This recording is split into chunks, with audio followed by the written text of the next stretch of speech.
we must walk in a very sacred way. And these are very important. We never had two masters. We only have one master, grandfather.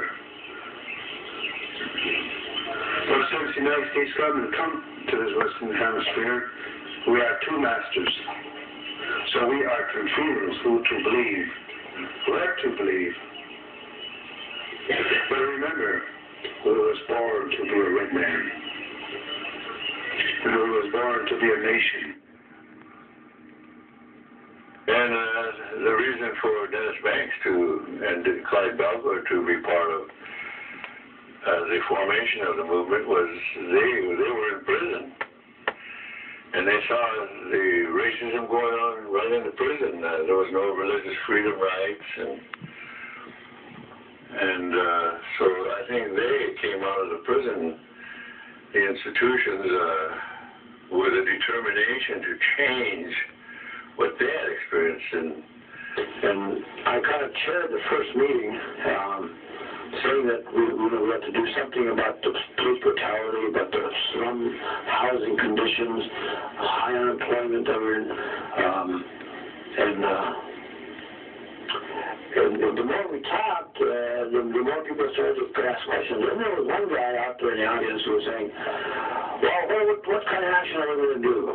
You know, and I'd say, well, we've got this form a committee. We're sick of committees. Well, these committees don't do nothing. So everything that I was talking about was being challenged by this guy. And the guy, of course, I knew, and that was Clyde Belvoir. And he wanted action right now. And we said, okay, we're going to go do it tomorrow morning. Well, we said, no, maybe Monday we can go, we'll meet with the police. No, we want to go tomorrow morning. So I said, all right, who wants to go tomorrow morning? So we found people to go see the police chief right now. We were all there at this meeting, and so we brought together, I guess, the summation of all our lives, all our experiences at a time when I was expressing that we were about to be written out of history as road-killed culture of manifest destiny. It was called the Indian and White America. And the statistics that came out of the study was basically that Indians were living to be 44.5 years of age. That the average income on most reservations was between $1,500 and $2,000 a year. That unemployment on most reservations was as high as 80–90%.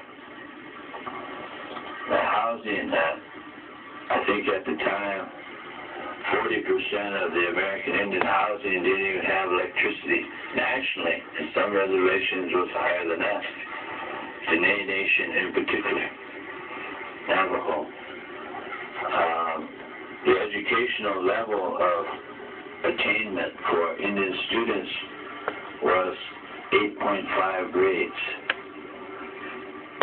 So all these conditions were probably, and there was no question, they were the worst conditions in terms of social measurement of any ethnic group in America.